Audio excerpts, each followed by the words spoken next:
우리가 저번 시간에 다뤘던 것은 이방인들이 죄인이라고 했는데 그렇다면 유대인이 더 나은 거냐?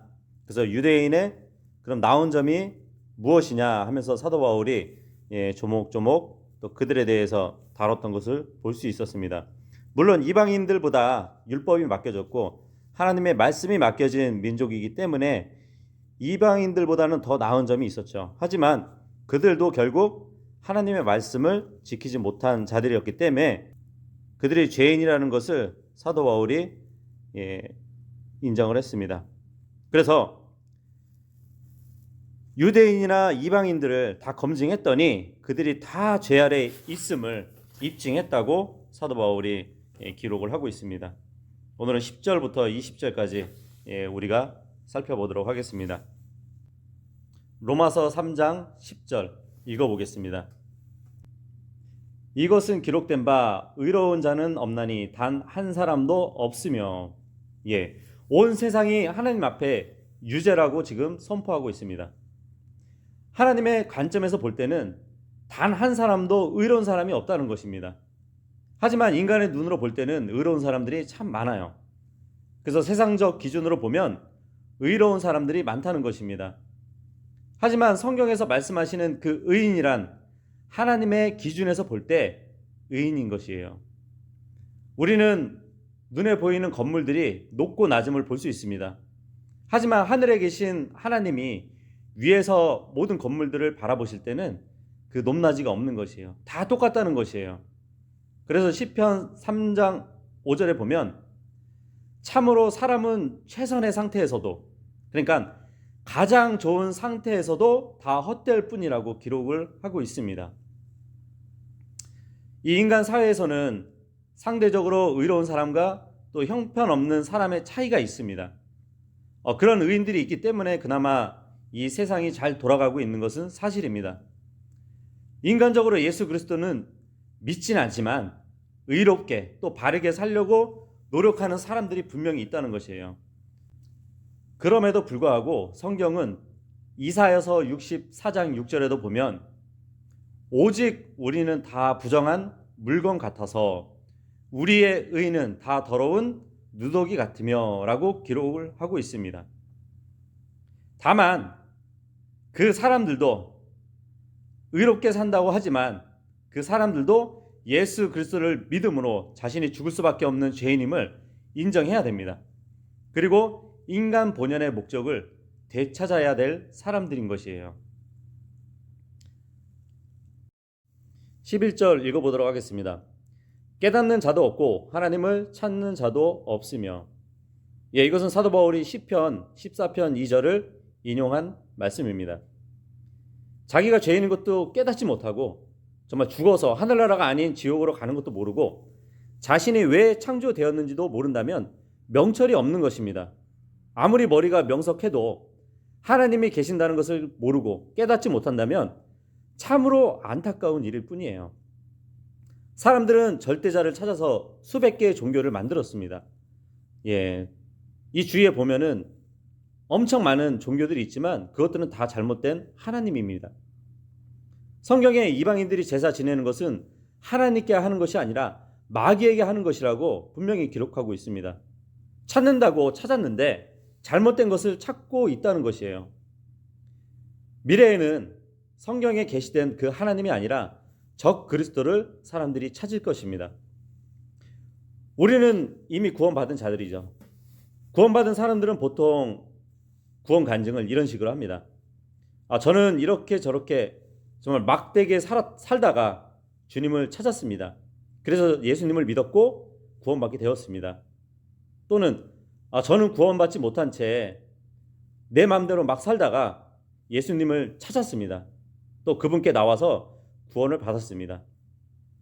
그런데 우리가 구원받고 나서 성경을 배우고 영적으로 성장하게 되고 또 하나님께서 눈을 열어주시면 다른 고백을 하게 됩니다. 주님께서 저를 찾아오셨습니다. 하나님께서 성령님을 보내주셔서 저를 찾아오셨습니다. 주님께서 직장 동료를 보내주셔서 저에게 복음을 전해주셨습니다. 우리가 영적으로 성장해 가면 무엇을 깨닫게 되는지 아세요? 내가 하나님을 찾은 게 아니라 하나님께서 나를 찾아오셨다는 사실을 깨닫게 됩니다. 우리가 하나님을 찾은 게 아니에요. 왜냐하면 주님은 길을 잃어버린 적이 한 번도 없기 때문입니다. 길을 잃어버렸던 것은 우리들이에요. 그래서 우리가 그분을 찾은 게 아니라 그분이 우리 각 사람을 찾은 것이에요. 예수님 거기 계세요. 제가 찾아갈게요. 라고 한 게 아니라는 것입니다. 우리가 구원받았다면 예수님께서 우리를 찾아오신 겁니다. 주님은 계속 우리 각 사람을 구원으로 초청하고 부르고 계셨어요. 전도지를 보내주셨고, 전도 책자를 보내주셨고, 복음 전도자를 보내주셨고, 또 성령님을 보내셔서 우리를 부르고 계셨습니다. 그러다가 어느 날 예수님의 부르심에 응하고 나서 그분을 찾았다고 생각을 하는 것이에요. 물론 개인이 주님을 찾기는 하지만 그것은 마치 5살짜리 아이가 아버지와 숨바꼭질하는 것과 같습니다. 아이가 아버지를 찾을 수 있었던 것은 아버지가 아이 앞에 나타났기 때문이에요.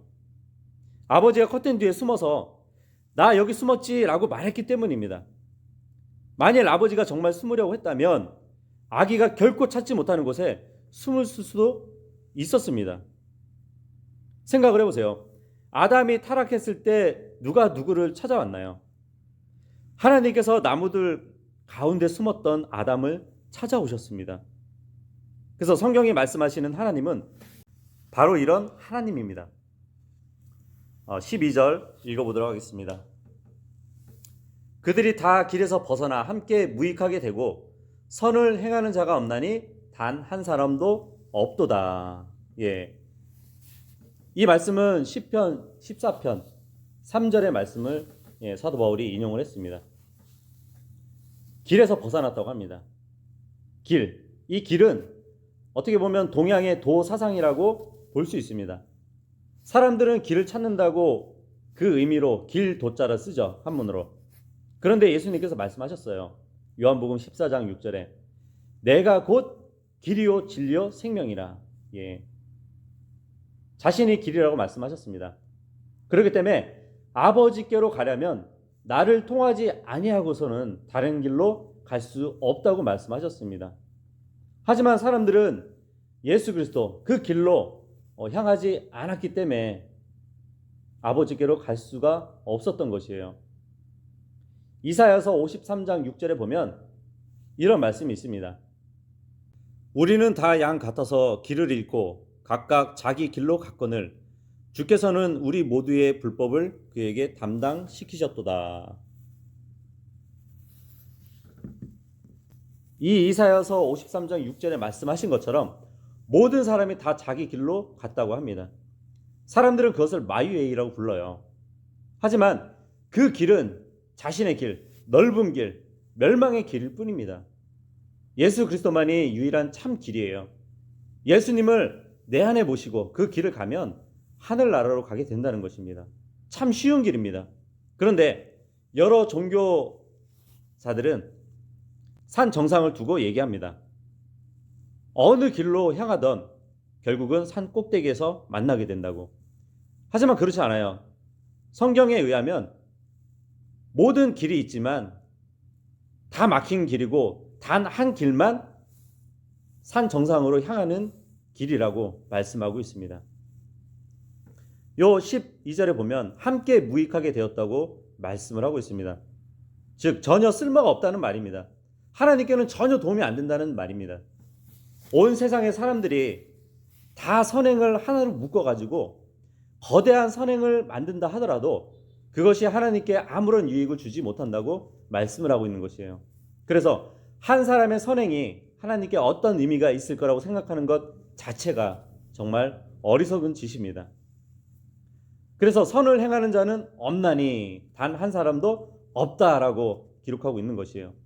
물론 인간들 중에는 법이 없어도 될 만큼 착한 사람들이 있습니다. 하지만 그것 또한 인간의 생각이라는 것이에요. 물론 악한 사람들보다는 착한 사람이 많은 편이 좋습니다. 그렇지만 하나님의 절대 기준에 서서 그 사람을 보면 그 착함이라는 그 안에는 순수하게 뭔가를 바라지 않고 그것이 선하기 때문에 정말 선을 행하는 것이 아니라 그 안에는 0.00001%라도 어떤 자신의 유익이 들어가 있다면 그 사람은 의로운 자가 될 수 없는 것입니다. 선을 행했다고 볼 수가 없는 것입니다. 그러한 착한 일에 대한 보상, 대가를 바라는 마음이 조금이라도 섞여 있다면 그 선행은 하나님이 보시기에는 선이 아니라는 것이에요. 세상에서는 필요하지만 이런 선함으로는 하늘나라에 갈 수는 없습니다. 하나님의 절대 기준은 예수 그리스도입니다. 예수 그리스도의 그분의 삶이 바로 의인의 삶이고 선함의 표본입니다. 다른 사람과 비교해서 자기가 좀 깨끗하게 양심적으로 살았다고 하는 것은 부족한 것이에요. 예수님과 비교했을 때 그 무게가 같아야 하나님께 인정하시는 의인입니다. 하지만 우리는 그렇게 살 수가 없습니다. 그렇기 때문에 예수 그리스도를 믿고 그분을 받아들이라는 것입니다. 13절 읽어보도록 하겠습니다. 그들의 목구멍은 열린 돌무덤이라 그들이 자기 혀로 속임수를 쓰나니 그들의 입술 밑에는 독사의 독이 있고. 네, 이 말씀은 시편 5편 9절의 말씀을 인용한 것입니다. 그들의 목구멍은 열린 돌무덤이라고 말을 하고 있습니다. 무덤에서는 시체 썩는 냄새가 나죠. 우리가 먹고 있는 모든 것은 이미 죽은 것들입니다. 우리 목구멍에 들어갈 때는 다 죽어서 들어가요. 산낙지라 할지라도 우리 목구멍 안에 들어가면 다 죽습니다. 그렇기 때문에 인간은 더러울 수밖에 없는 것이에요. 하나님께서는 시체를 만지는 것이 더럽다고 하셨던 분입니다. 인간은 계속해서 시체를 입으로 먹기 때문에 속에서 썩는 냄새가 난다는 것이에요. 사람들의 입에는 거짓말이 가득합니다. 구원받은 사람들도 외에는 아니에요. 우리는 서로의 대화 속에서 거짓이 섞일 수가 있습니다.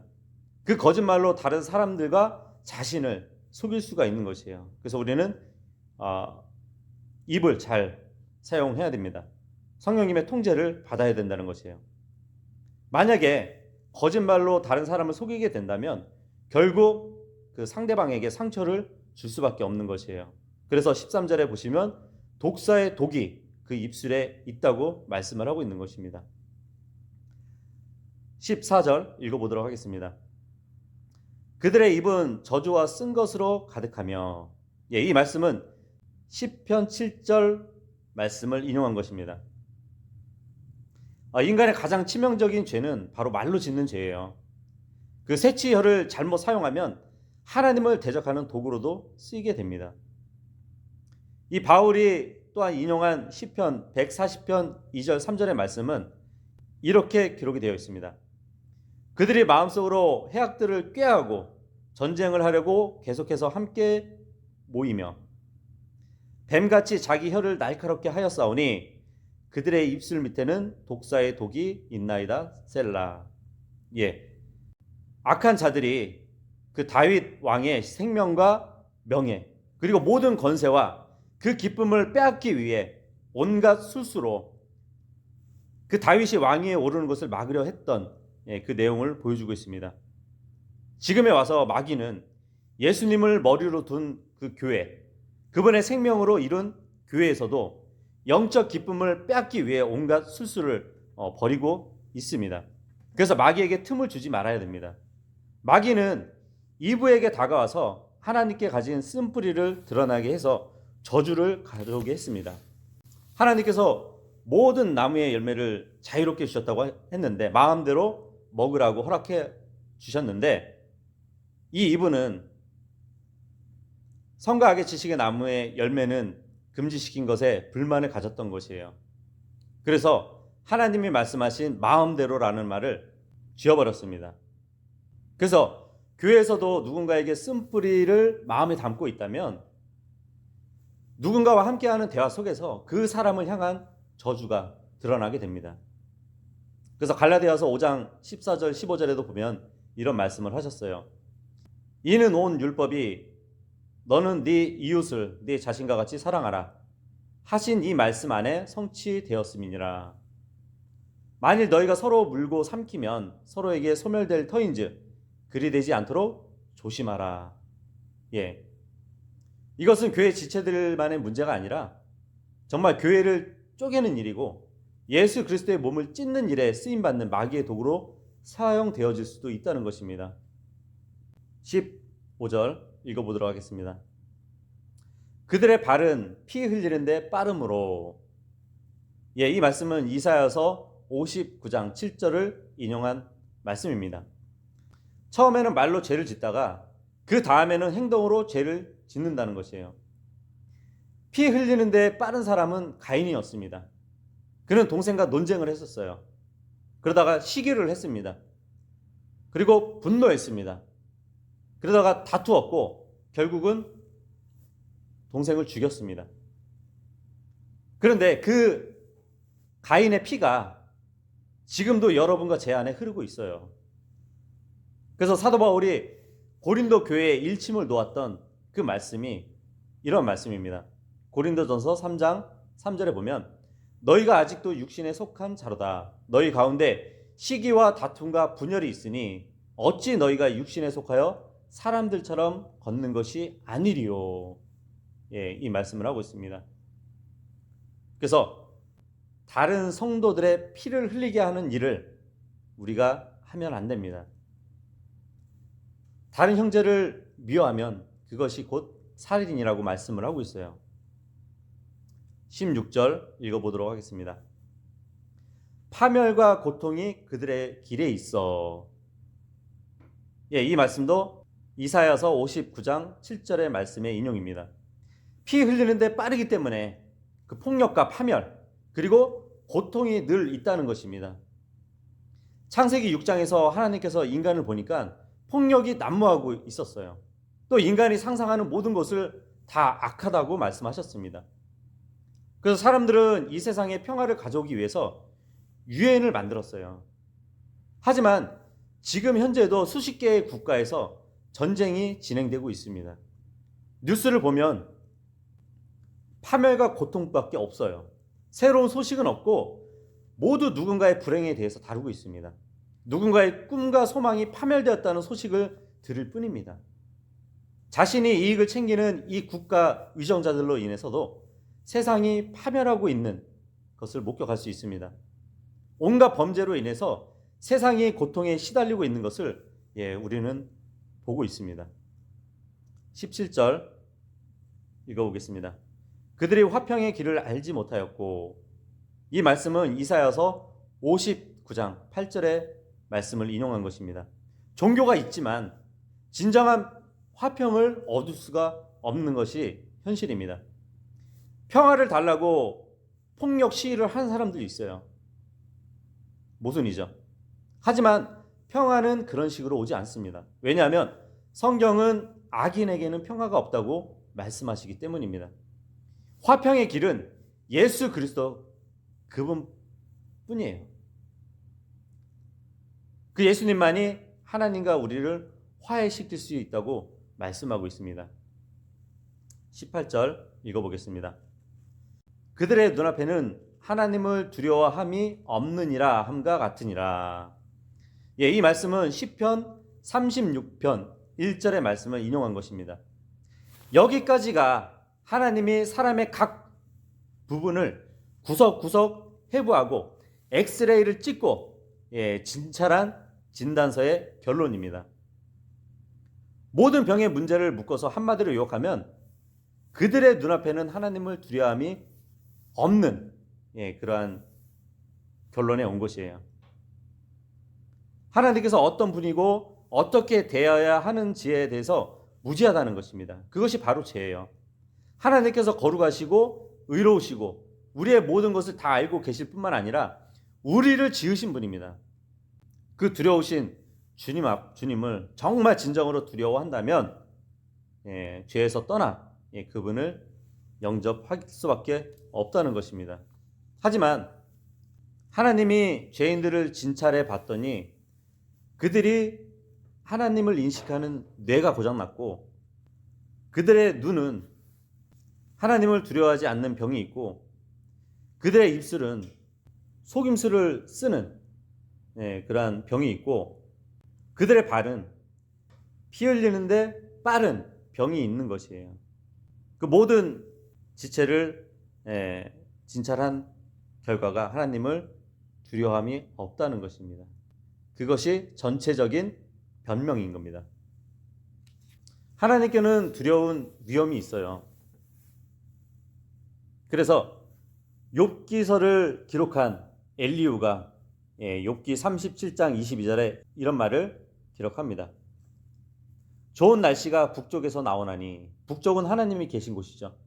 하나님께서는 두려운 위험이 있느니라. 이 기록한 엘리후는 하나님께서 두려우신 분임을 알았습니다.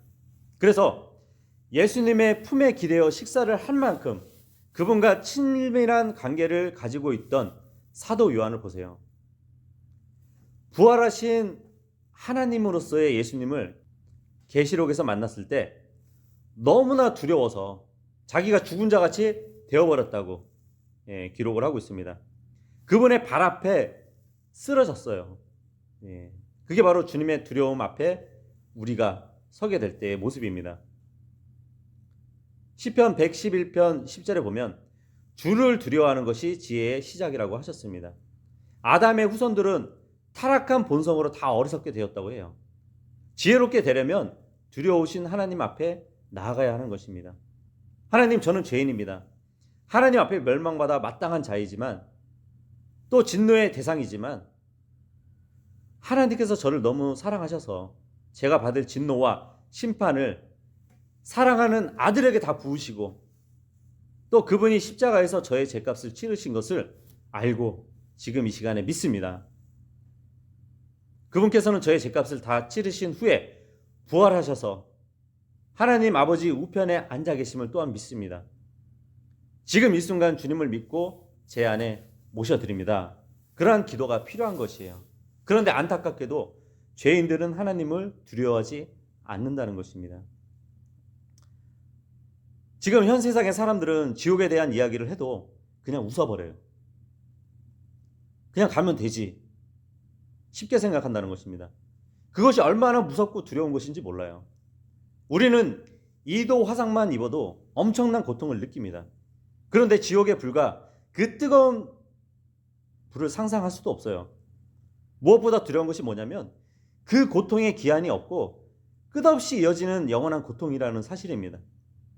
또한 아버지의 형상을 아들이 닮아 있듯이 구원받지 못한 자들의 모습은 더 이상 하나님의 형상대로 지음받았던 그 모습이 아니라 일그러져 가지고 뱀처럼 되고 말 것입니다.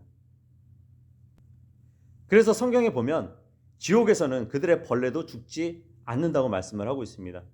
벌레가 되어가는 그 마귀의 모습, 뱀의 모습과 같은 형상으로 지옥에서 영원히 불타게 될 것이라는 것입니다. 19절 읽어보도록 하겠습니다. 이제 우리가 알거니와 율법이 어떤 것들을 말하든지 그것은 율법 아래에 있는 자들에게 말하나니 이것은 모든 입을 막아 온 세상이 하나님 앞에 유죄가 되게 하려 함이니라. 지금까지의 이야기를 종합해 보면 인간은 유죄임을 인정할 수밖에 없다는 것입니다. 하나님께서 이스라엘에게 율법을 주셨을 때 주님은 이스라엘을 한 인류의 한 표본으로 사용하시는 중이었어요. 주님은 이스라엘의 실패를 보셨습니다. 그러한 사항을 모든 인류에게 적용을 하셨습니다. 마치 수질 검사관이 어떤 우물이 오염됐을 때 소량의 물을 컵에다가 담아서 시험관에 놓고 시험을 해본 후에 정말 오염이 확인되었다면 그 우물 전체가 오염됐다고 공표를 하는 것과 마찬가지입니다. 20절 읽어보겠습니다. 그러므로 율법의 행위로는 어떤 육체도 그분의 눈앞에서 의롭게 될 수 없나니 율법으로는 죄를 알게 되느니라. 우리는 똑바른 줄을 알지 못하면 줄이 얼마나 구부러져 있는지 알 수 없습니다. 이 율법은 똑바른 줄과 같습니다. 그것을 통해서 자신을 시험해 보면 자신이 얼마나 잘못되어 있는지 알게 됩니다. 우리는 우리의 얼굴이 더러운 것을 보기 위해서 거울을 사용합니다. 거울은 더러운 얼굴을 씻기 위해 만들어진 것이 아니고 우리의 더러운 것을 보여주는 것이에요. 온도계는 몸에 열이 있는지 여부를 알려주는데 그 온도계를 치워버린다고 해서 열병이 치료되는 것은 아닙니다. 마치 율법은 그와 같은 것이에요. 율법은 죄의식을 일으키는데 사용될 때는 좋은 것이에요. 하지만 죄에서 건져내는 데는 무가치한 것입니다.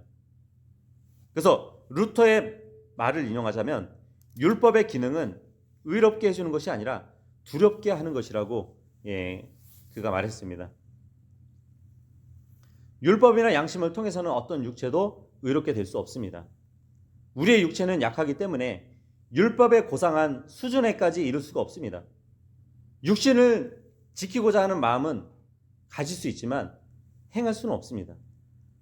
하나님께서 율법을 주신 목적은 그것을 지키기 위함이 아니고 그것으로 자신의 죄인임을 인정할 수밖에 없다는 것을 알고 깨달으라는 것입니다. 그래서 주여 긍휼을 베푸소서 하는 부르짖음이 나와야 되는 것이에요.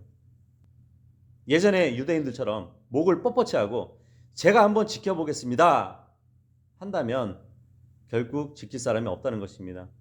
예를 들어 원수를 사랑하라는 말이 율법에 있습니다. 어떻게 원수를 사랑할 수 있을까요? 주님, 저는 죄인이기 때문에 할 수 없습니다. 저는 못합니다. 그러한 고백이 나와야 되는 것이에요. 그러면 주님께서 내가 너를 구원해서 네 안에 들어가서 내가 원수를 사랑할 수 있음을 보여주겠다 말씀하실 겁니다. 예수님께서는 실제로 그렇게 사셨어요. 이것이 성경적인 답입니다. 사랑이신 예수님이 내 안에 들어오시면 하나님의 사랑이 우리 마음에 넓게 부어집니다. 그 사랑이 솟구쳐서 나를 미워하는 사람들조차 사랑할 수 있는 능력이 생기게 됩니다. 이것이 초자연적인 사랑이에요. 물론 처음부터는 가능할 일은 아니죠.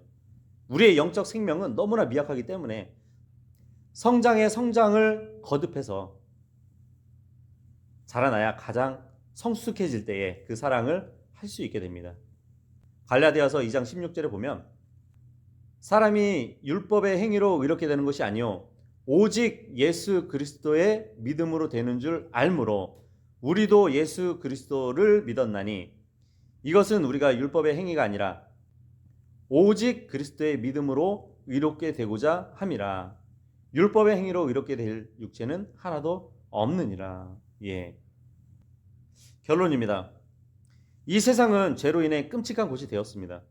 하나님께서 이 세상을 그렇게 만든 것이 아니라 인간의 죄를 지은 인간이 이 세상을 끔찍한 곳으로 만들었습니다. 오직 예수 그리스도를 개인적인 구원자로 받아들여야만 또 하늘나라에 갈 수 있습니다. 그렇게 되기 위해서는 먼저 로마서 3장에서 말씀하시는 것처럼 자신이 죄인이라는 사실을 받아들여야 됩니다. 그 사실을 받아들인 분들은 다른 사람들에게도 전해주셔야 됩니다. 이 세상에 죄가 충만해진 이유는 사람들이 하나님의 말씀을 최종 권위로 받아들이지 않았기 때문입니다. 하나님의 말씀을 최종 권위로 받아들인 인생은 즉시 최악의 인생에서 최선의 인생으로 변하게 됩니다. 정말 여러분과 저의 인생도 그렇게 변하기를 바라겠습니다.